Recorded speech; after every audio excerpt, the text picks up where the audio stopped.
Food from urban agriculture has the carbon footprint of 6 times larger than conventional. So basically, what they're starting to do right now is churn the media, churn the talking points, get the talking points out there. Your backyard garden is a problem. Welcome back to the homestead. I'm frantically working to get some more raised beds put together. If you've been following the videos, that's what I've been doing on the last several videos. And today I'm putting down the gopher netting or the mole netting or the vole netting, depends on where you live.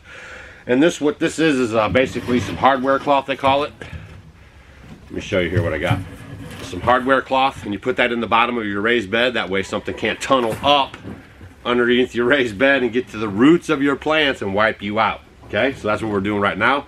Hold on one second, and then I'm going to tell you guys this is just very interesting. Basically, the news story now is food from urban agriculture has carbon footprint 6 times larger than the conventional produce, study shows. This is hot off the presses in January. A new study finds that fruits and vegetables grown in urban farms and gardens have a carbon footprint that is, on average, 6 times greater than unconventionally grown produce. Let that sink in for a second. They're saying that your food that you grow in your backyard garden that you bring right into your table that you barely use anything on is 6 times more of a problem for the environment than the commercially grown food. Wrap your head around that, y'all. This is where we're going. A lot of our things, what we can do is scarcity, and we have products which you can make via biology. It's so that you can replace or augment natural products, especially with climate change making them more difficult to produce. The other thing that you can use with AI is increase your solution space. So if you love the taste and aroma of vanilla, can we have something that's reminiscent of that is new to the world, and using AI to increase that solution space that a human alone would not be able to do. So that's something we're definitely leveraging, using receptor biology data and millions of data points there, using our understanding of taste and smell to identify what can be new that can help consumers to have sustainable solutions that are also really desirable, right? Most previously published studies have focused on high-tech, energy-intensive forms of UA, such as vertical farms and rooftop greenhouses, even though the vast majority of urban farms are decidedly low-tech crops grown in soil on open-air plots. The new University of Michigan, go figure, I'll get to that in one second, don't go anywhere, was aimed to fill some knowledge gaps by comparing the carbon footprints of food produced at low-tech urban agricultural sites to conventional crops. It used data from 73 urban farms and gardens in 5 countries and its largest published study to compare the carbon footprints of urban and conventional agriculture. 3 types of urban agricultural sites were analyzed: urban farms, professionally managed and focused on food production; individual gardens, small plots managed by single gardeners; and collective gardens, community spaces managed by groups of gardeners. For each site, the researchers calculated the climate-altering greenhouse gas emissions associated with farm materials and emitted 0.42 kilograms of carbon dioxide equivalents for serving 6 times higher than the 0.07 per serving conventionally grown produce. Ecocide as a word is becoming better known around the world, and the concept is generally mass damage and destruction of nature. But legally speaking, what our organisation and other collaborators aim to do is to have this recognised legally as a serious crime. Because one of the issues that sort of pervades all of this discussion is that we have a kind of cultural, very ingrained habit of not taking damage to nature as seriously as we take damage to people and property. And that, I mean, if you're campaigning for human rights, at least you know mass murder, torture, all of these things are serious crimes. But there's no equivalent in the environmental space.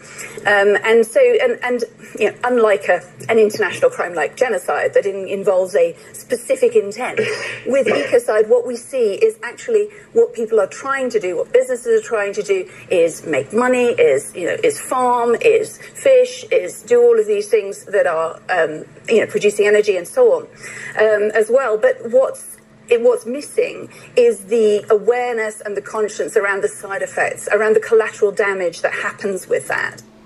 What they're starting to do right now is churn the media, churn Churn the talking points, get the talking points out there. Your backyard garden is a problem. Now this is pretty interesting, I must say, because on the same site, Science Daily, I'm going to type in urban garden, okay, and I'm going to show you guys, we're going to talk about gaslighting too. Here's the same folks, Science Daily, okay, if you're paying attention, February 13th, 2023. Urban gardens are good for ecosystems and humans. Traditionally, it has been assumed that cultivating food leads to a loss of biodiversity. You guys get that? That's another article that was just put out last year saying how great urban gardens are.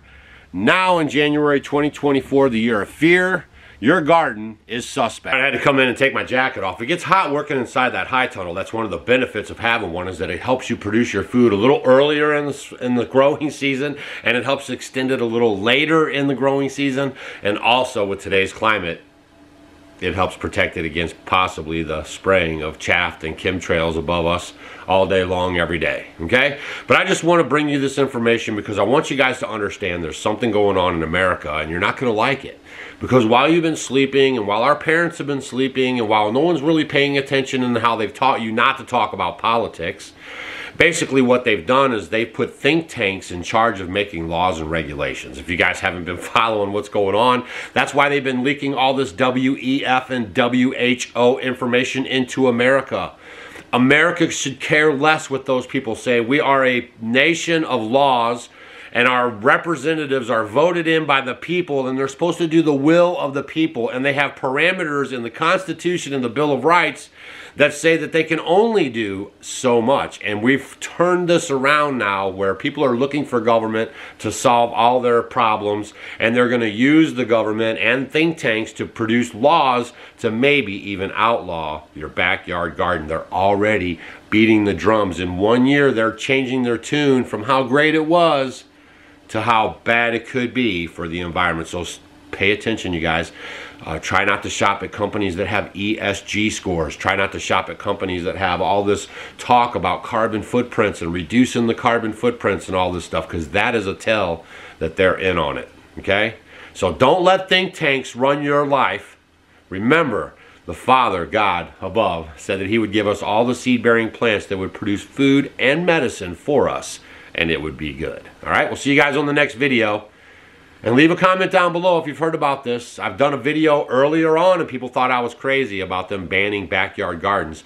We went from a government telling you to grow a backyard garden, a victory garden, to now saying that your garden is bad for everyone, even the environment. Okay? Just let that sink in for a little bit. We'll see you on the next video.